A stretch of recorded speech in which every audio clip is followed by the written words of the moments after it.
dafa woon ay hommes d'affaires africains woo ay influenceurs africains woo ay activistes africains waxtaan ak ñoom si léegi ni mu gisee le nouveau partenariat la ko tuddee entre la France et l'Afrique ba wax sax ba ne léegi partenariat gagnant-gagnant lay doon ce discours du président Macron ak bi mu demee le président Tshisekedi bi ñu waxtaanee ñu gis que Tshisekedi ñëw na voilà donc mel ni waxtaanu nawle la léegi. nan nga gisee ce discours ak ce qui est en train de se faire sur le terrain entre suñu réew yi ak la France.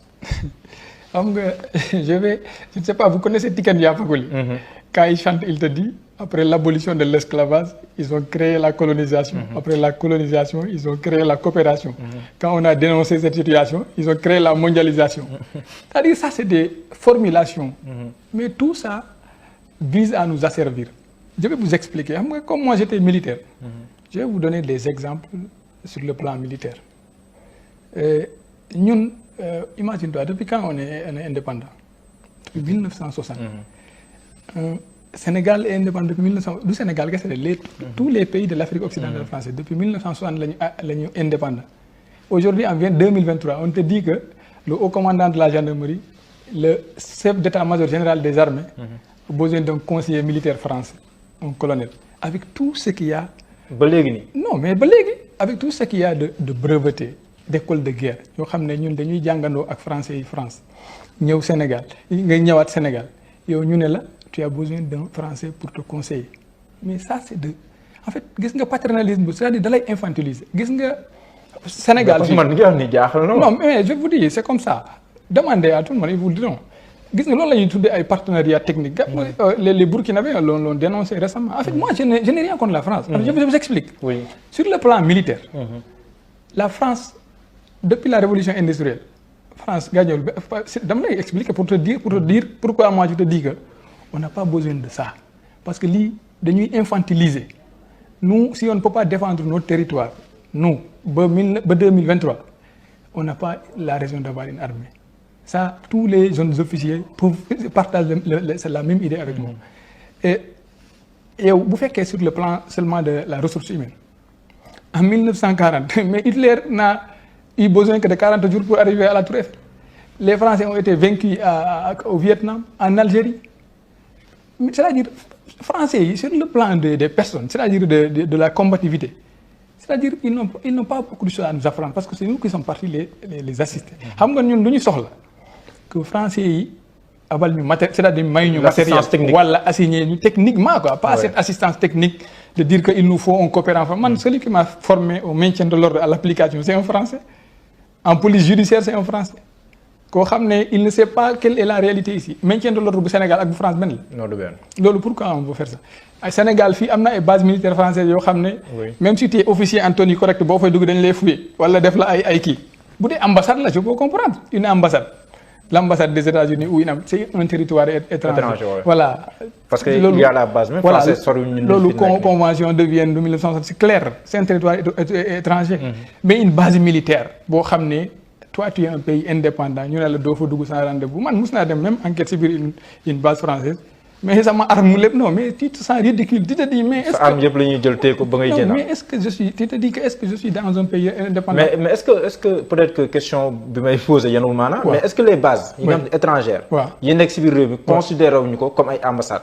du ambassade mais est-ce que considéré par exemple que su may dugg ci base française bi nekk fii nii à Ouakam que su ma fa duggee ren ñu jàpp ne nekkatuma Sénégal maa ngi France. est-ce que dans l'esprit nekkul noonu lañ ko considéré. peut-être c'est ce que les accords prévoient mais on n'a pas besoin de ça sincèrement. Vous allez, par exemple, encore, moi à Kounoun, il y a une base qui fait des hectares, il y a n'importe quel genre d'infrastructure là-bas. En fait, c'est compliqué, c'est des situations complexes. Mais c'est pour juste t'expliquer. En fait, que nous sommes là actuellement, ici au Sénégal, c'est-à-dire dans toute l'Afrique occidentale française, et dans l'Afrique en général, c'est une assistance technique. C'est-à-dire, ils ont du matériel. Aujourd'hui, les Français ont du matériel. Ils ont des drones, ils ont des caméras thermiques, ça détecte même des souris au sol. Ils ont une Afrique occidentale française, les blindés à chenilles, ce qu'on appelle les blindés à chenilles. Est-ce que vous avez vu au Sénégal, ou Mali, ou Guinée, un char de combat où il y a des chaînes déroulées? Est-ce que vous avez vu? Mais tu ne le verras pas parce qu'on n'a pas les moyens. Et nous, nous avons réformer.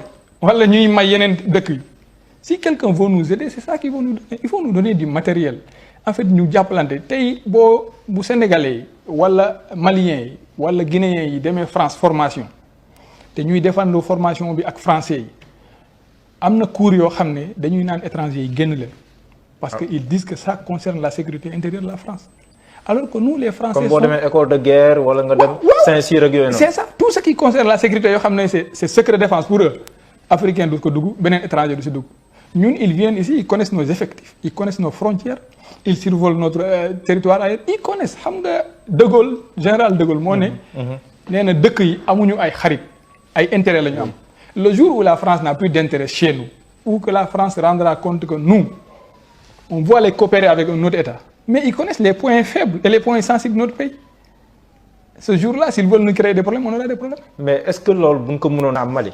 ak Burkina Faso. gis nañ ne ñu ngi won ginnaaw France. Wagner moom mooy ñëw fu mu toll nii. loolu itam noo ko mën a étudier. il faut pas dire que ça en fait ça je ne suis pas d'accord sur ça. oui vous savez. xam nga c'est que Cheikh Anta Diop disait. il disait que nous Africains on pense que pour qu'une vérité soit valable il faut qu'elle sonne blanche. non c'est ça parce que RFI et France 20 mais le président le premier ministre malien. Choguel Maïga il est sorti pour dire. qu'il n'y a pas Wagner là-bas. Pourquoi? Parce que France 24 et RFI ont dit qu'il y a... Ils disent modicus que Wagner... Voilà. Pourquoi nous, on ne peut pas croire aux Africains, il faut croire aux Blancs? Pourquoi? Wagner... Moi, je crois aux Maliens. Comme, actuellement, il y a une crise diplomatique entre le Mali et la France. Oui. Moi, je pense que les Maliens ont raison de dire qu'il n'y a pas... En 2010 ou 2011, je ne sais pas.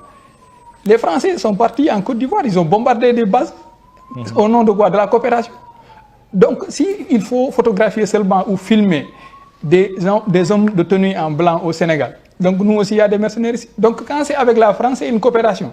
Quand c'est une autre nationalité qui vient, voilà, donc c'est des mercenaires.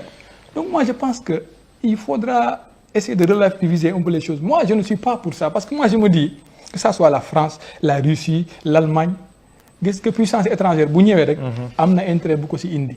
Donc moi je me dis que africains yi guerre Ukraine bi war na leen jàngal ñu xam ne que nous on doit compter que sur nous-mêmes.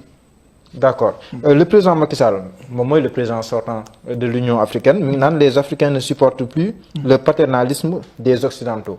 kon mu mel ni tam moom mi ngi tenir discours bi nga xam te ni moom la africains yi di bëri di wax maanaam nañu ànd nawle mais pas kenn koo xam ne ni moom mooy jàpp ci loxo keneen ki di ko wan yoon bi muy jaar. xam nga c'est un peu difficile pour moi de parler de Macky Sall parce que c'est Macky Sall qui m'a radié. Donc quand je vais parler de Macky Sall, on va penser que c'est personnel. Alors que ce n'est pas personnel. Depuis quand Macky Sall est président? 2012. C'est aujourd'hui qu'il tient ce discours.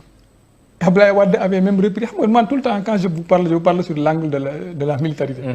Abdoulaye Wade avait repris les bases militaires françaises. Macky Sall les a rendues. Aujourd'hui, c'est lui qui nous parle de paternalisme. Il y a combien de semaines le président Macky Sall a reçu le chef d'état-major général des armées de la France, au moment où il y a un débat en Afrique où les gens se disent est-ce que nous sommes indépendants ou nous ne sommes pas. Donc quand aujourd'hui le président Macky Sall dit ça, moi je pense que c'est un discours politique. Voilà. D'accord. Et voilà, moi je ne suis pas... Il a récemment reçu Marine Le Pen, oui. Sans que Yanké wax le Front National. Marine Le Pen, moom mooy jiite le Front National. nekk koo xam ne nii ñu bëri dañ koy xoole benn bët le président Macky Sall recevoir ko au Sénégal ndax yow loolu daf lay gêner wala da ngay jàpp ne rek suñu dëkk bu ouvert la ku ñëw rek président Macky Sall war na la mën a recevoir. waaw xam nga pour man moi je ne suis pas contre de recevoir Marine Le Pen. xam nga quand on est par exemple quand xam nga lu ñuy wax ci wolof. bu la mbaam wekkee nga wekkaat ko yéen ñaar yëpp ay mbaam ngeen. xam nga nit bu lay won ne man je ne veux pas de toi c'est-à-dire yow won ko man nit la c'est-à-dire pour man ce n'est pas un problème c'est juste que ku ñu recevoir ki mu jàngee ci aussi mu xam ne ces personnes que je veux ñu ma bëgg a dàq fële que c'est des gens humains c'est-à-dire c'est des gens bien que il y a pas raison de le faire c'est vrai que man xam nga sur ce point-là des gens ont débattu ont parlé c'est-à-dire lu ñu waroon wax nañu ko moi je ne vois pas un problème mais ce que moi pour man c'est que mu jaar fa xamee ne que ñun en Afrique sincèrement am nañ ay valeurs voilà am nañu ay valeurs voilà am nañu léegi les régimes militaires yi nga xam te ni sànq sa laa ko doon abordé la sous-région bëri nañ fi parce que Guinée régime militaire moo fa nekk au Mali au Burkina Faso régime militaire yi même bu nekkee ñëw coup d'état la ñëwee ku si nekk am ay raisons yoo xam ne ni moom nga xaleele mais ni ñu waree Sénégal ban jàngat nga si def. waaw xam nga jàngat bi ma siy def xam nga Sénégal amul même réalité que Mali.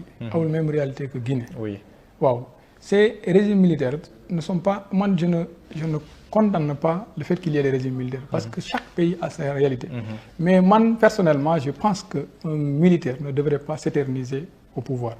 xam nga man personnellement j'ai écrit sur ma page Facebook une lettre que j'ai adressée au capitaine qui est au Burkina Traoré. Pour avoir eu le courage quand même de dénoncer ces accords c'est-à-dire accords yoo xam ne dañuy bàyyi ay étrangers ñëw di impliqué wu dans la gestion de l'armée de son pays loolu benn dëkk du ko nangu. daal boo ko nangoo mooy yow nangu nga ne tu es faible il faut que ñu jàppale la vous avez compris. Donc mais man personnellement je pense que un régime militaire warul c'est-à-dire le militaire n'est pas c'est vrai qu'il y a eu des militaires qui ont été politiquement de grandes personnes ay genre Thomas Sankara yi ay Jerry Rawlings et tout ça mais c'est des exceptions mais militaire wax dëgg yàlla mais nag boo gisee lu indi loolu aussi c'est parce qu'il y a un problème je vais vous expliquer. Est-ce que vous savez comment on forme les militaires en Afrique? Les militaires en Afrique on les forme à coups de bâton c'est-à-dire dañ lay dóor ne la pour redresser la un officier moi si je te montrais mon dos da ngay xam ne pour être officier c'est pas donné à n'importe qui yow ñu jaarale la foofu ñu ne c'est pour te redresser pour def la nit boo xam ne tu es droit yow nga pare foofu nga nekk sa poste di muñ di liggéey di servir sa patrie tu vois quelqu'un boo xam ne depuis la faculté moom c'est-à-dire son travail favori c'était manipuler les gens mentir et détourner kooku nga jëw gis ko ñu jox ko dëkk bi même génération nga gis muy sàcc alalu bi di dilapider et tout mais tu te dis est-ce que c'est pour ce pays-là qu'on m'a tabassé? Est-ce que c'est pour ce pays-là qu'on m'a formé? Est-ce que c'est pour ce pays-là qu'on m'a privé ma liberté? Donc ce qui fait que certains qui sont courageux mais finalement après ils se laissent aller. Day naan pourquoi pas nous? Pourquoi nous, avec la formation qu'on a reçue, avec toute cette maltraitance au nom de la justice, de la liberté et de l'indépendance, man tey may gis ces personnes yoo xam ne elles sont pas recommandables ñuy def genre yi. Donc ce qui fait que après à un certain moment tu te dis que est-ce que man bu ma rester les bras croisés parce que moi on m'a dit que je suis militaire je dois me mettre au garde à vous même quand le vent souffle. Donc moi c'est comme ça qu'il faut est-ce que après tu n'es pas complice? Est-ce que tu n'es pas complice de la destruction de ton pays? Mais nag aussi man yaakaar naa ne ils ont montré la voie comme ñëw nañu jël pouvoir bi won nit ñi vraiment xam nga nag les problèmes aussi ne sont pas les mêmes lu xew Mali ak lu xew Guinée ak lu xew Burkina peut-être le Mali le Burkina mais lu xew Guinée moom c'est un peu compliqué parce que loolu c'est Alpha Condé qui a créé ce problème parce que Alpha Condé mu nekk premier opposant waaw mu nekk premier opposant boo xam ne dañ ko toroxal Guinée mu ñëw nekk président il a fait la même chose waaw lu ñu ko doon def donc aussi Guinée aussi boo xoolee problème ethnique bi da leen sonal xam nga Guinée man pour man la solution c'est de créer benn espèce u état fédéral c'est-à-dire fépp foo xam ne y a les Peuls y a les Malinké y a les trucs ñu am ay genre gouverneur comme aux États-Unis c'est pas possible c'est pas la même réalité mais ñu am ay gouverneur ba pare ñu am un président central loolu mooy wàññi seen affaire yi parce que bu nekk mën a gis boppam si réew voilà parce que colonisateur bi il a réussi quoi il a tellement entretenu la haine que Guinée boo demee da ngay yaakaar ne pël bi moo gën kële mu alors que c'est pareil man ma mère est wolof comme je vous dis man boo ma déggee may waxaloo sax da ngay xam ne kii c'est un pël alors que man ma mère ne sait même pas parler un mot en pël da ngay xam ne nit c'est que nous on a vraiment raté on a raté l'histoire quoi avec Cheikh Anta Diop. D'accord léegi bu nu mënee avancer tuuti. sànq yaa ngi naan maintien de l'ordre France ak bu Sénégal bokkul.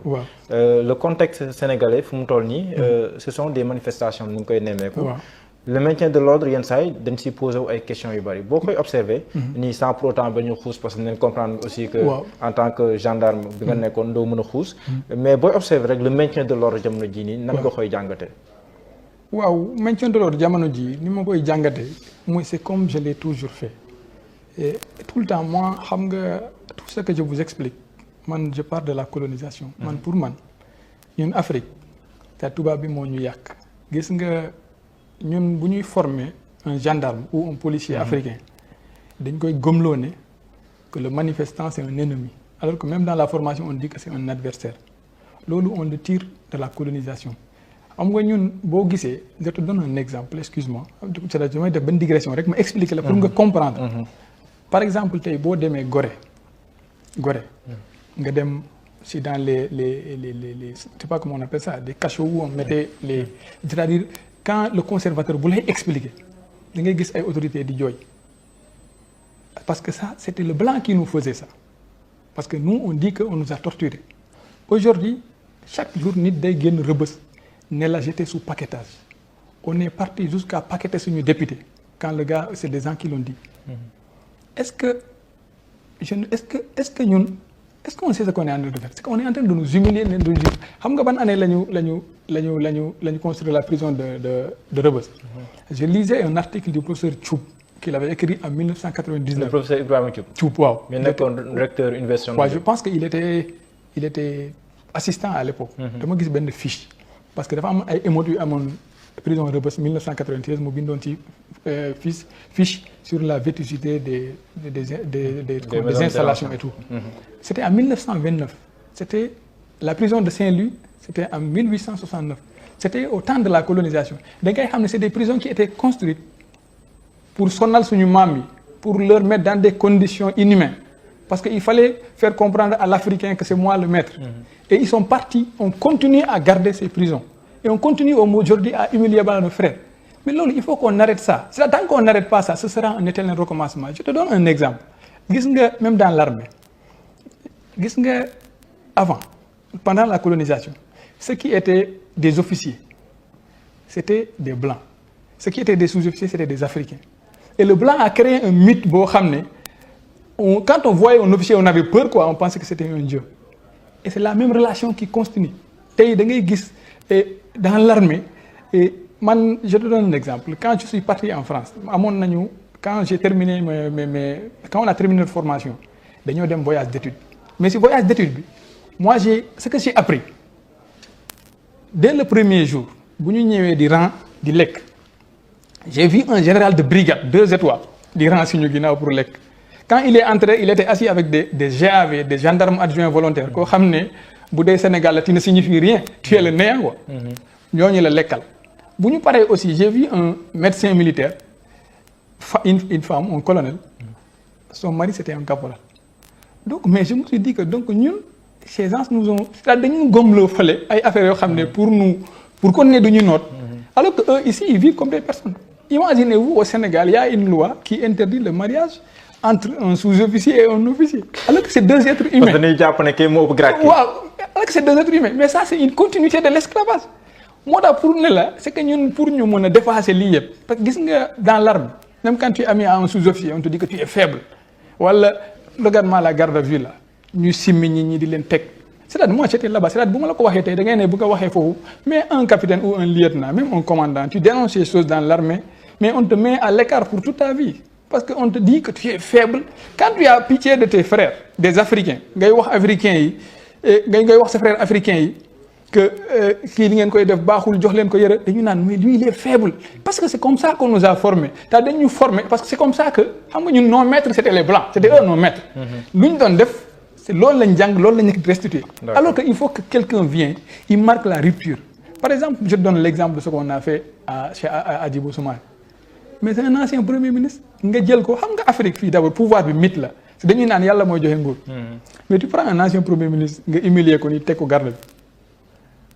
Mais après, mais vous demee après, les gens, c'est que les gens vont dire qu'on qui nit là comme ñun ñep. Donc moi aussi vous demee kenen aussi on le fera.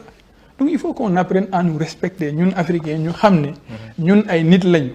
C'est-à-dire que ces personnes qui sont, gis nga man Barthélémy Dias, xam nga tay c'est lui qui m'emploie.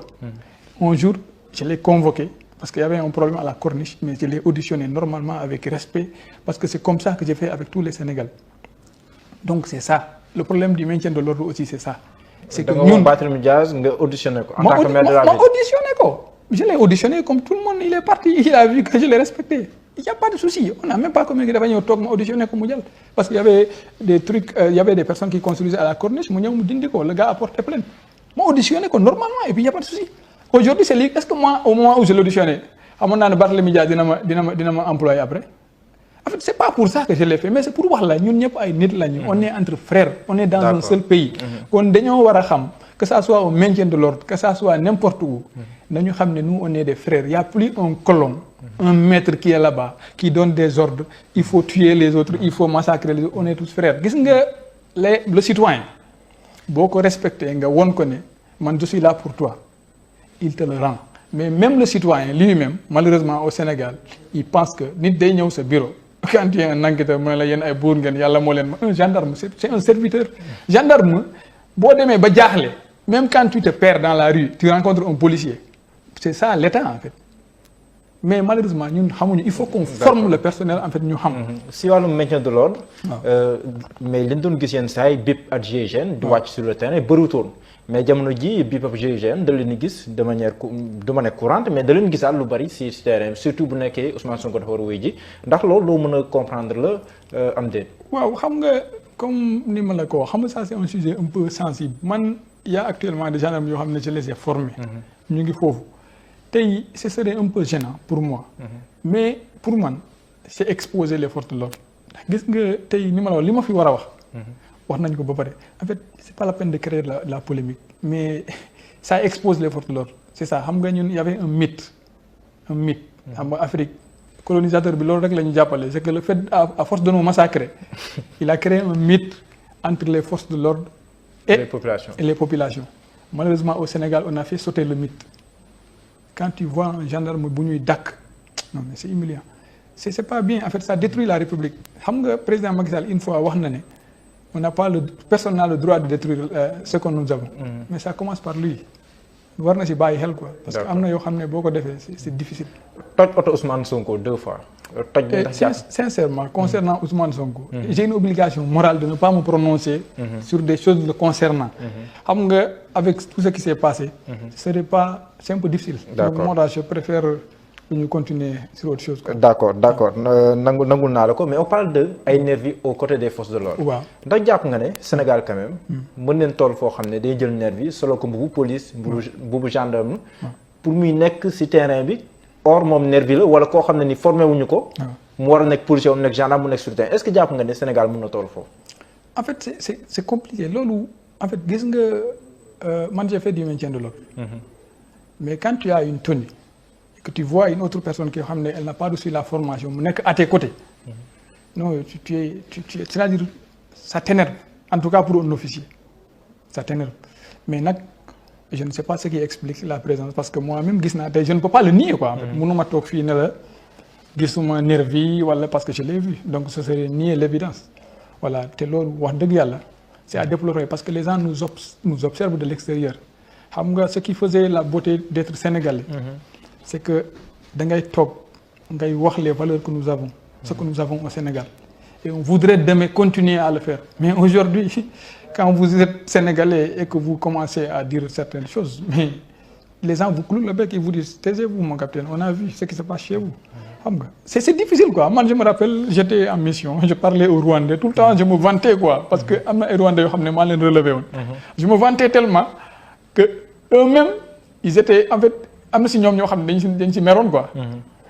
mais maintenant quand je vais commencer à le dire je pense qu'ils vont me dire mon capitaine taisez-vous ou bien ils vont me montrer des images. d'accord mais situation bi. waaw ñu bëri tiit nañ si ëllëgu Sénégal. par rapport ak pétrole beeg gaz beeg yooyu. waaw ñu bëri jàpp ne ak tension politique bi ni baaxul si réew mi. waaw ndax yow ni nga gisee situation bi nii. waaw une tension sociopolitique parfois sécuritaire. parce que de la sécurité parce que am na ay nit yoo xam ne ñu ngi ñàkk seen bakkan ci manifester yi nan ngay appréhender l'avenir du Sénégal en perspective de 2024 parce que coow li yëpp loolu la. waaw en fait ni mu xam nga il y a des autorités qui sont là. Oui. sur place. ñoo xam ne ñu ngi gis lu xew. ils ont le renseignement qu'il faut mais les gens continuent sur la même démarche il y a la tension sociale il y a tout ça loolu c'est à nous Sénégalais. de le régler l'autre jour j'ai entendu un journaliste parler du Sénégal comme si c'était une colonie dire que la troisième guerre mondiale pouvait prendre départ du Sénégal et que tubaab bi du ñu nangu est-ce que vous voyez cette waaw parce que pétrole bi ak gaz. voilà jàpp ne. voilà diggante États-Unis ak Russie. ça c'est wala l'Occident ak Russie. ça c'est dangereux nous on est un pays indépendant on est un pays libre xam nga ñun suñu éducation. par exemple dañoo jàpp ne duñu nangu suñu gaz bi ñu jox ko Russie. Occident du nangu loolu. mais am na ñuy xalaatee noonu. nous on est indépendant. Oui. C'est à nous de voir c'est-à-dire ñun Sénégalais yi. ñooy xool notre voilà meilleur suñu partenaire. autorités yi ñooy xool kan la ñu bëgg a jox suñu pétrole bi. ñu kan jox la ñu ko. ko bëgg a mais quand je vois des propagandistes nit toog di def ay propagande di naan ay tubaab bi du ñu nangu lii ay tubaab bi du ñu nangu lii loolu. Ça met dans la tête des générations que nous, on défend toujours de l'Occident.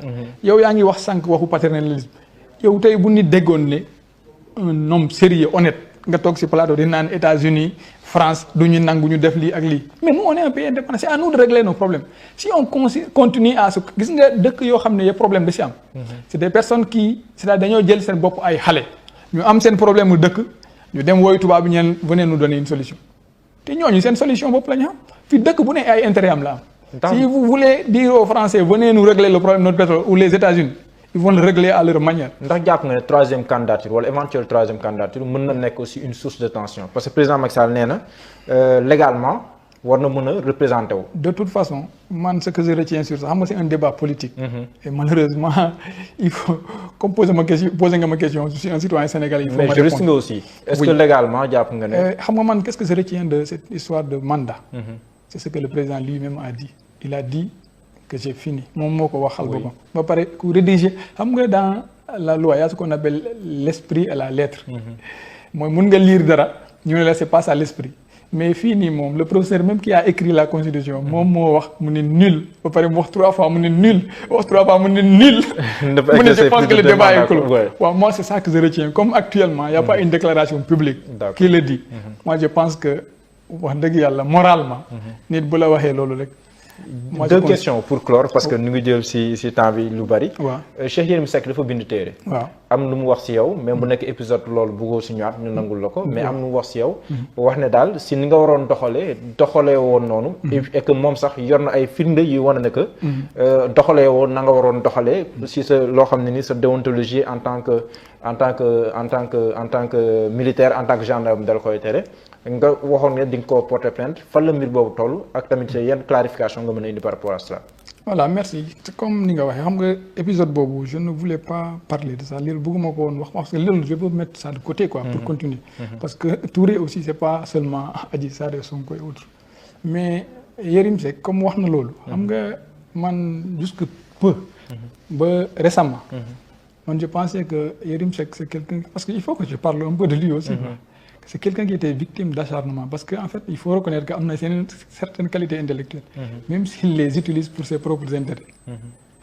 Et quand j'ai vu ça j'étais quand même un peu surpris.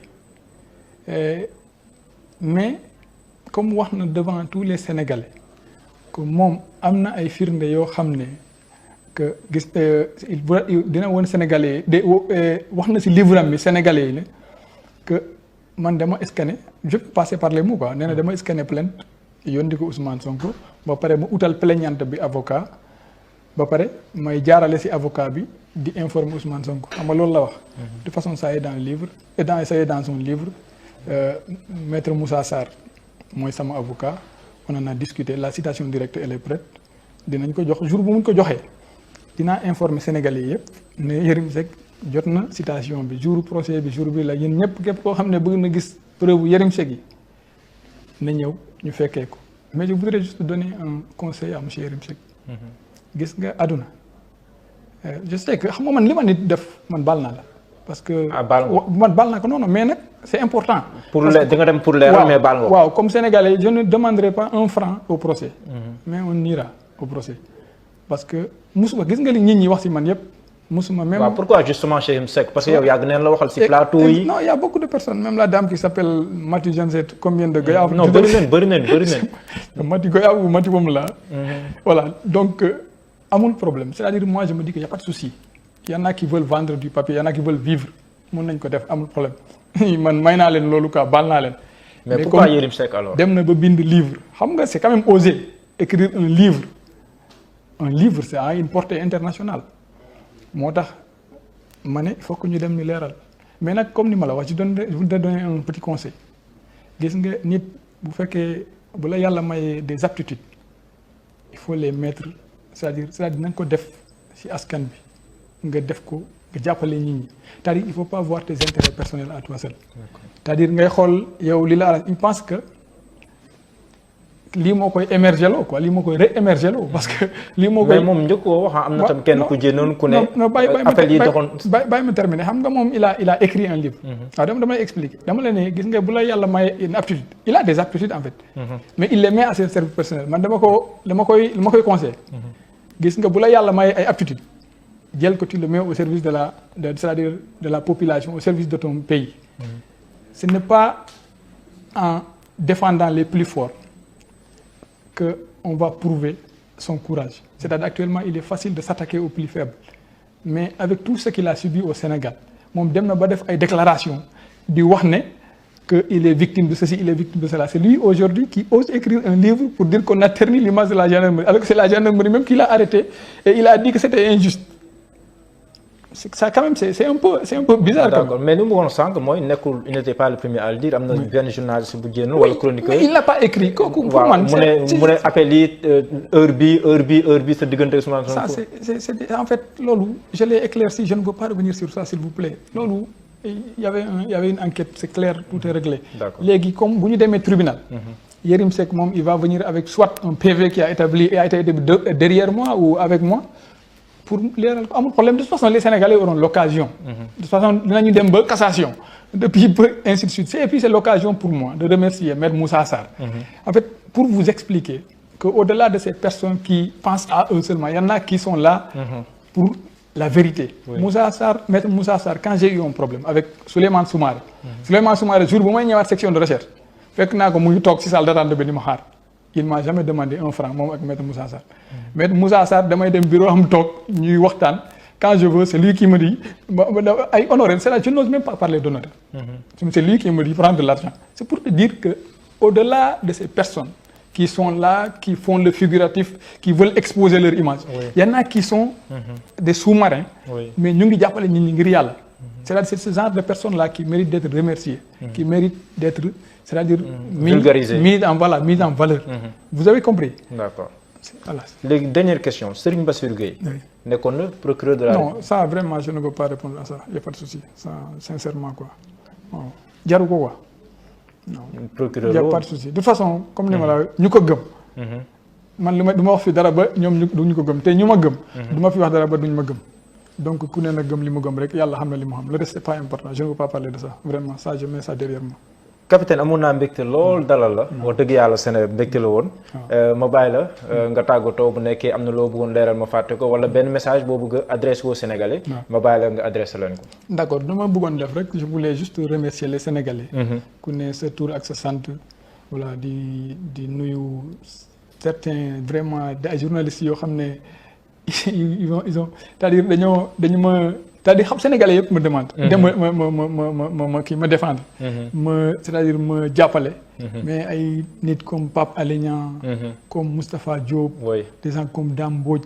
vraiment ils sont nombreux. justement Dame Mbodj mu jàpp ne victime de tentative d'assassinat. voilà yooyu yëpp vraiment maa ngi koy encourager di ko soutenir. parce que vraiment il a clamé haut et fort il m'a soutenu tout le temps. vraiment c'est des gens qui méritent de soutien. vraiment c'est des gens yoo xam ne Sénégalais yi. am nañu chance tey ay nit comme Cheikh Bara Ndiaye vraiment ay nit yoo xam ne. man je ne les vois même pas mais dama leen di gis ci télé bi ñu may vraiment bu ma cité rek. may c'est-à-dire je me trompe. da ngay voilà mais surtout à la jeunesse aussi. dama leen bëgg a wax ne nañ dem jàngi en fait jàng. ce n'est pas seulement cette éducation qu'on veut nous obliger xam nga lu ñu Cheikh Anta Diop doon wax il faut qu'on se forme si on se forme. C'est-à-dire on arrivera à démystifier ces personnes qui sont là dans ces plateaux parce qu'ils ont un doctorat ou un master 2. Et ça va passer par une éducation d'abord africaine, ensuite voir ce qui se passe dans le monde. Et loolu, ça ne passe pas seulement par l'école parce que ce qu'on nous apprend à l'école, c'est pour continuer à nous complexer, c'est-à-dire à nourrir un complexe. Par exemple, je vous donne un exemple. Quand on nous dit aujourd'hui que c'est Christophe Colomb ou Vasco de Gama qui a découvert l'Afrique. L'Amérique. Voilà. Non, l'Afrique aussi, c'est ces personnes-là que nous disent. C'est Christophe Colomb, je ne maîtrise même pas. Parce que même quand mes enfants, on leur enseigne, ils me disent, je dis c'est faux. Non, mais ça c'est pas vrai. Non, l'Amérique en 1492. Non, il n'a pas découvert l'Amérique. L'Amérique était là. Je vous explique en fait. Avant ça, Cheikh Anta Diop a démontré devant le monde entier ñun dañoo dem Sénégal. ba ñu jël suñu université bu gën a mag ñu tuddee ko Cheikh Anta Diop. parce que Cheikh Anta Diop a démontré. que Afrique amoon na civilisation. c'est-à-dire mooy civilisation c'est-à-dire non seulement nit fii la jógee. mais civilisation bu njëkk nekk ci adduna bi. ba créer système état ba créer ay pyramides. ay nit ñu ñuul lañu. Égypte voilà tout le monde l'a reconnu ba ñun ñu accepté ko ba tey États-Unis ñu ngi am ay universités yoo xam ne c'est consacré uniquement à Cheikh Anta Diop. ñun au Sénégal il y a aucune œuvre au programme boo xam ne Ablaye Wade boo xam ne il était professeur d'université. mais en fait quand moi j'ai découvert Cheikh Anta Diop je me suis demandé pourquoi Ablaye Wade qui était comment dirais-je un professeur d'université mu ñëw occulter complètement il y a aucune œuvre à part ça on est là à nous enseigner des Molières des gens qui utilisent des figures de style invraisemblables qui nous rendent dingues loo xam ne ça continue à nous rendre je ne sais pas excusez-moi du terme mais bête parce que loolu da lay jël en tant qu'Africain bëgg la yóbbu Européen alors que nous on est des Africains il faudra d'abord que ñu won suñu xale yi que lépp Afrique fii la ñu président Senghor doon wax enracinement et ouverture c'est que fii la jógee c'est-à-dire xam nga qu'est-ce que ça c'est le fait que ñu lay naan ay Européens moo la découvrir loolu c'est pour créer un complexe dès la base c'est-à-dire on t'apprend ñu ne la yow sa pap dafa nekkoon fii di yëg ay madd di jàpp ay golo keneen moo ñëw xeetal que l'autre voilà il était celui qui a tout mais même le problème de l'immigration c'est ça quand on te dit que ton père ou ton grand-père n'a jamais rien créé mais qu'est-ce que tu vas espérer ici ils ne vont jamais rien créer donc moo tax boo yaa ngi dem ils veulent aller en Europe là où on crée tout donc il faut qu'on continue à ñu wax suñu jeunes yi nañ dem jàng bi c'est pas seulement l'école te ñun la jeune génération nañu contrôler suñu xale yi lu ñuy jàng comme on ne veut pas réformer l'école nañu sa doom bu ñu ko waxee Christophe Colomb moo découvrir Afrique nga ne ko c'est pas vrai l'Afrique était là et c'est l'Afrique qui a découvert l'Europe c'est ça qui va nous décomplexer sinon on va toujours partir sur un mauvais départ voilà loolu laa amoon li ma doon leeral vraiment surtout nañ dem jàngi ils n'ont qu'à apprendre boo jàngee rek amul dara lu mën a fees sa bët man loolu rek moo tax may continuer di jàng ba bu may dee dinaa jàng te je vais continuer à apprendre et j'aurai un doctorat un jour et Inch'Allah je formerai des générations africaines je ferai des conférences je ferai tout ce qu'il faut pour participer à éveiller nos jeunes générations ñu xamal leen ne ñun on est le meilleur peuple. Merci beaucoup. Inch'Allah pas le meilleur peuple mais on est un peuple comme tous les autres peuples. Merci beaucoup. Voilà yaa ko jékki. Mon capitaine.